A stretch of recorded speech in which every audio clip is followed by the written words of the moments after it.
Hi, I'm Addison K. Witt, Poet Laureate of the Defense of Democracy and host of this podcast. The attack on America's public school system isn't slowing down, but neither are we. Here you'll meet authors, educators, students, and defenders from across the country who aren't just sounding the alarm, they're answering it. You'll be informed, you'll be moved, and if we've done our job right, you'll be ready to stand with us. This is the Defense of Democracy podcast. Let's get into it. Hello and welcome to the Defense of Democracy podcast. I'm your host, Addison K. Witt, Poet Laureate of Defense of Democracy. And just a quick note before I go any further, I want to talk a little bit about the upcoming 2026 Film Festival, the Defense of Democracy Film Festival. We are gearing up, and that means we're including filmmakers, artists, and civic voices who will come together to examine the price, the promise, and the cost of freedom. There will be more details to follow very soon. However, today, this conversation, it really sits squarely in the spirit of everything that we're doing and we're talking about. It's with Kate Barr, a behavioral scientist, former CEO, longtime community advocate, and a candidate for Congress in North Carolina who is challenging the political system in a way that has sparked national attention. And I love this part and I love this conversation. So Kate, from what I understand, is not a Republican, but she's running in the Republican primary. And this is not about a branding exercise, but really a direct response to gerrymandered districts where the primary, not the general election, effectively determines representation. Thank you so much for having me. I'm really excited to be here, and you just summed that up beautifully. Thank you. Thank you very much. Well, it's a pleasure to have you here and to have this conversation. You've been very clear that you're not a Republican, yet you're running in the Republican primary. What moment made you realize that this was the most honest path to give voters a real choice? Yeah, it was a series of moments, right? A lining up of the stars, you might say. So in 2024, I ran for state senate, and as Kate Barr can't win. And I ran that way because I was running as a Democrat in a heavily gerrymandered district. And I ran as a protest against gerrymandering to help people understand how the way our voting maps are drawn can affect their daily lives. And if someone is lucky enough to not know what gerrymandering it is when politicians draw voting maps to choose their voters instead of voters getting to choose their politicians. So in North Carolina right now, our Republican state legislature has drawn our voting maps to ensure that they will win as many Republican seats as possible, even though North Carolina is a purple state. I obviously lost my election, but we had some really positive outcomes from that run. And I was hopeful about running candidates and helping candidates run like I had. And that's a really great plan for us as a state to help get fair maps by 2030. That is the core goal. And I started a political nonprofit to work on that. But it was mere months into Trump's current presidency. I think it was probably like February of 2025 when I realized that as important as a long-term plan is, and that's what we have, that we also needed to win and win now if we were going to do anything to stop this authoritarian fascist train, frankly. Mm-hmm. And so I started looking at how our maps are drawn, how our voting and ballot laws are written to see if there was a way to disrupt the maps. And this is the one that I could find that made sense for me. So I changed my voter registration back in May of 2025. Still wasn't sure that I was going to do this and run for office as a Republican. But then in October, our state legislature passed yet another redrawing of our congressional districts in order to secure, based on their math, an additional Republican congressional seat. And I got so mad about it that kind of sealed the deal for me. And I was like, well, I'm going to run in the Republican primary and see if I can't flip a seat that way. Very interesting. A quote that just came to mind is when you know better, you do better. And I think that's applied in many different ways because you have access to information. You've learned more. The general population, we don't really know. You're pointing out that in many ways, the politicians are doing the work for us that we should be doing and choosing politicians or giving us the ones that they want us to elect, opposed to the people really doing the due diligence. And even when you're doing a lot of your research as an average American person, there's so much you still do not know. For instance, this process here. Yes, exactly. So you have argued that in your district, the general election has effectively already been decided, which is what you were saying. And you've explained the gerrymandering and how it shapes that reality. Why is it that the primary has become the only meaningful contest?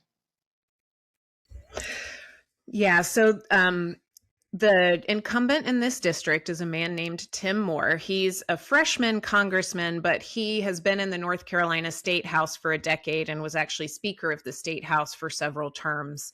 He's like one of the good old boys of the Republican Party in North Carolina. And so they drew this district for him so that he could go to Congress and be there essentially for as long as he wanted to be. Trump won the district by about 22 points. Even when you factor in all of the special election results that we have seen over these past few months and put your rose colored glasses on, this district is R+8, which is that's a big gap. For those that know our Attorney General, Jeff Jackson, this is his former district. When Jeff Jackson went to Congress, he went from District 14. And then when it was redrawn, he said, this district is unwinnable. I'm going to run for attorney general and try and hold these folks accountable. So the math doesn't math when it comes to a Democrat winning in the general. Maybe in a blue tsunami where there's not rampant voter suppression, we could pull it off. But I personally feel better about me versus a Democrat on the ballot in November and pulling that win out than I do the sitting Republican incumbent with $1.8 million in his campaign accounts on the ballot versus a Democrat. So that's kind of how the big picture math works on gerrymandering. For my race specifically, the way that it works in North Carolina is if you are an unaffiliated voter or a Republican voter, you can vote on the Republican primary ballot. In North Carolina, the majority of voters are registered unaffiliated. And that's true in my district as well. So when you look at the district, there are 544,000 registered voters. 400,000 of those could pull a Republican ballot because they're either unaffiliated or Republican voters. We expect to see about 15% voter turnout, which means there would be 60,000 votes cast in the Republican primary. And to win, I need 30,001 of those votes. There are so many more left-leaning, unaffiliated voters in the district than 30,001. And so because primary turnout is so low and people don't pay attention to it, these are places where we can win unexpected races. It also begs or raises the question of why aren't people voting in these primaries when that is really where your leadership is determined? You are electing your leaders in primaries. And so hopefully I'm calling attention to the importance of voting in those primaries as well. I think that right there is such a big factor. It's really getting the people and pulling them out. And I know we every few years or every time there's an election, we talk about getting your neighbors and bringing people out. And sometimes you can have those conversations and really affect change and get someone to the polls. But it's really, really tough, particularly I think when people, because there are a large faction of people who either don't vote, have never voted, or simply believe their vote doesn't matter. That's right. And gerrymandering contributes to that. Right, exactly. Deliberately, specifically targeting people. And drawing districts that make people feel like they don't count. You're right. That's exactly right. That's exactly what's going on. You had talked about. I just want to clear up something because you had talked about changing your registration, and I'm wondering, is that something that is possible for constituents to do the same thing, or is that not necessary based on what you were just saying? So the answer is yes and yes. Constituents have until February 6th, and I think by the time this comes out, the day will have passed to change their voter registration to be an unaffiliated voter. That's how they get to pick whether they vote in the Democratic or Republican primaries.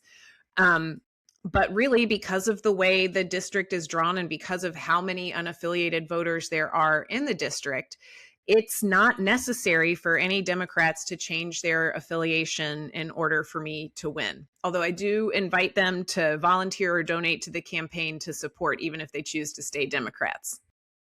I see. I see. Very good. Okay, great. I just want to clear that up to make sure that people understand by the time this does come out what their options are and how they may vote for you. You have framed this your decision as being about democracy and not party loyalty. In practical terms, what does democracy mean to you beyond the slogans and the ideals? Yeah, democracy to me is essentially voters are in charge, that we have the ability to hold our elected leaders accountable, and that our ability to hold them accountable drives them to make choices that benefit us as their constituents.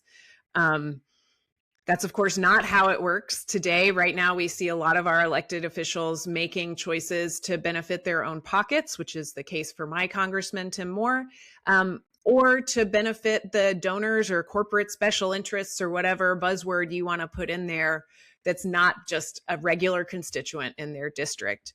That happens because about 83% of our US House races are not competitive, whether from gerrymandering or geography. A huge portion of our Congress folk are just not running in competitive seats. And so they are more concerned about being primaried than they are about needing to win a general election. And that causes them to pass more polarized policies because they want to appeal to the edges of their party to make sure those folks will vote for them in a primary. Thank you for explaining and sharing that because obviously the word now democracy means so much, and I believe we can all agree that it actually means something a little differently to everyone and what people are fighting for, and it's become confusing in our current climate because um, there's definitely a part of the government that wants to dictate belief and ideas and narrative and tell people how to think and what to think, and a lot of the language is evolving and changing, and some people don't even know what they're fighting for anymore or what democracy means to them. And I think it's really important that we can really solidify as much as possible so that we have particularly we the people. I believe so much in we the people, and we the people must always remember that we are part of this system of governance, and we have to act in a way that it's preferable when we act from a place of balance rather than party loyalty, because we have to hold politicians accountable from every background and stripe. As a behavioral scientist, and I love that that is one of the things that you do. How does that training in your training influences the way you think about voter behavior, political messaging, and civic disengagement right now in this climate? Yeah, it's at the core of so much of what I do.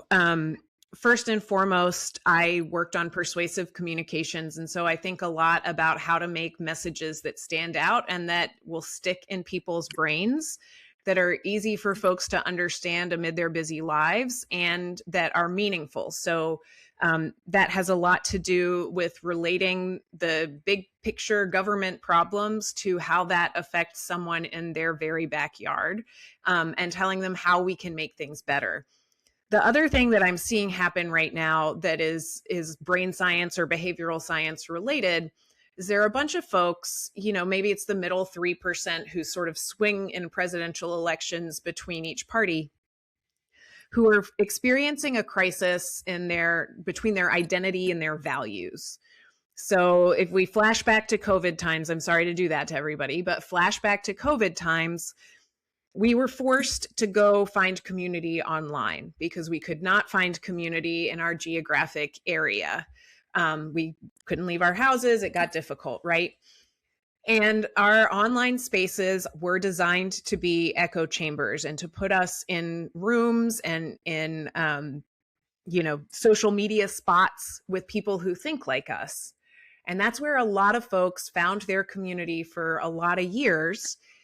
And so part of their identity is being a part of these communities. It's about connecting with folks on these issues. And yet we also see these same people who are religious, who care about family, who care about honesty, who care about kindness, empathy, love thy neighbor, all of those things. And so they are present day experiencing this crisis between what they value and core parts of their identity.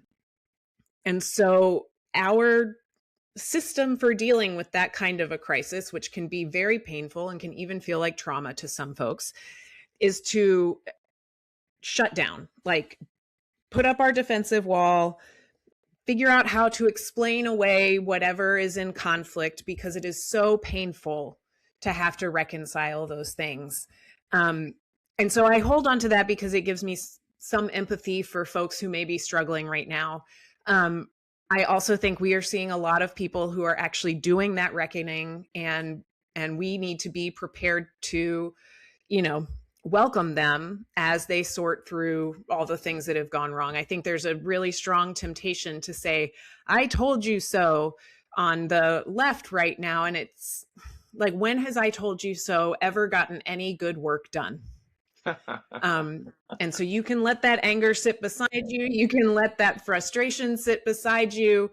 But if we want to make meaningful change in this country, and I do, then we need a bigger coalition, and we've got to find space to let folks reconcile with this identity crisis and come back.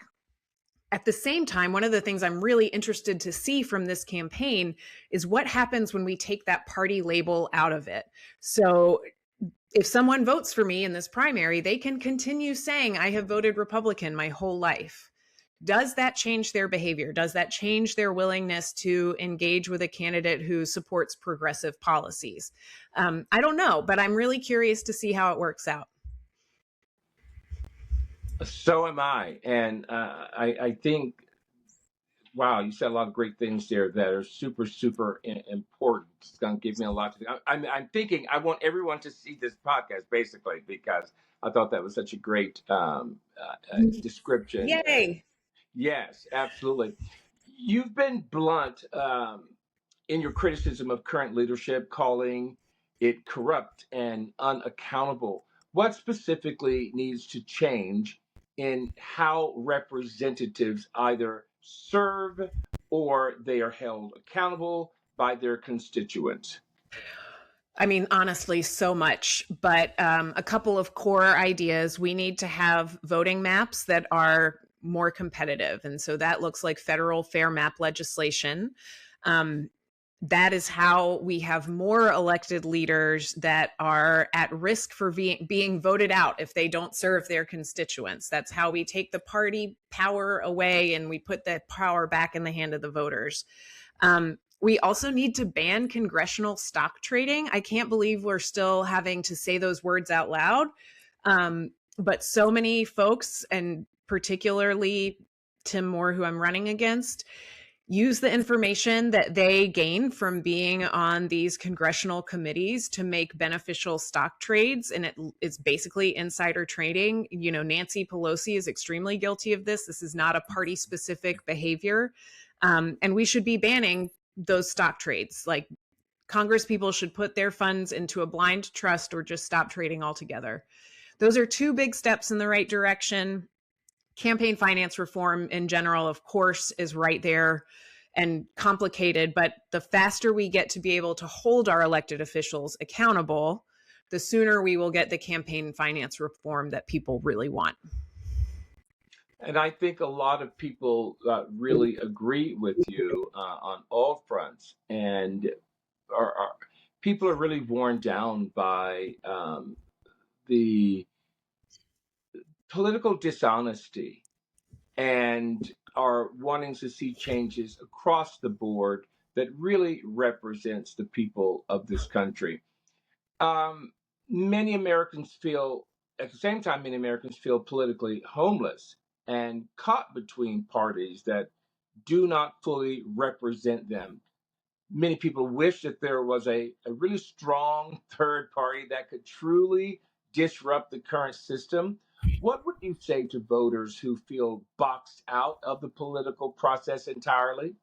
I mean, same, right? It's the two-party system has a litany of problems, and George Washington even named a lot of them, way back when. It's the system we've got. We've had a few third parties seemingly rise a little bit. I mean, I think about, Ralph Nader for the Green Party, Ross Perot. It's just, we're not designed to allow a third party to rise. I do wonder if we're seeing a shift in parties, which is a thing that happens in America from time to time. Right now we have Democrats and Republicans, but we didn't start with Democrats and Republicans. That's right. We have gone through many party evolutions through time. And it feels like this could be one of those times. I'm not sure you know it while you're living through it, but it might be the sort of thing that in 20 years we look back and we're like, that's where it was. One of the things that I'm seeing a lot and that others are seeing is people don't identify on the traditional continuum from, liberal to conservative necessarily. We have folks that do, but then there's a different group that is more in the like status quo to burn it down axis. Like that's their continuum. And that's separate from party. Like, Republicans, Democrats, and unaffiliated voters all sort themselves into status quo and burn it down camps, if you will. And what that really is about is we have a generation of people growing up who do not have the same opportunities that their parents had. And they are frustrated about it with very good reason. And they are looking at elected leaders that came to power in a corrupt and unjust system and are understandably saying, I don't want any part of that.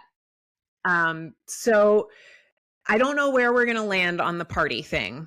I do think there's a lot of room for a new party to emerge. And I think especially in 2026 and 28, we are electing the people who will be sitting at the table when we make the next version of whatever democracy is. And so it is important that the people we choose are the people whose perspectives and ideas will shape that in a way we feel good about. If you were to win the primary, you'd be representing many of those people and people that definitely will not agree with your strategy. How would you approach governing in a way that builds trust across those divides, like we used to do in the old days? You mean reach across the aisles? What's that? Fundamentally, I'm a pragmatist. Like, I would like to get some stuff done. Our country is not as polarized as we are led to believe. We agree about so many things, about things like childhood vaccinations and safe storage gun laws, and that gerrymandering should be illegal. Most people also agree that tariffs are bad for the economy. Voters have, and that's like at least 3/4 of the voting population agrees with each of those things.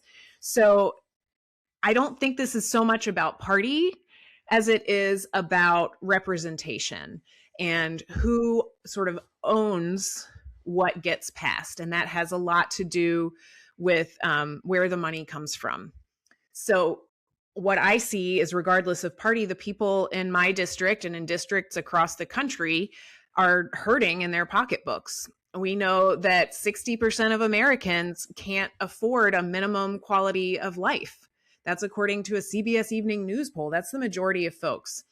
And so my goal, in addition to passing federal fair map legislation, is to make sure that we are cutting income tax to 0% on the first $100,000 that any household earns. Like if you are Jeff Bezos, you get $100,000 tax free.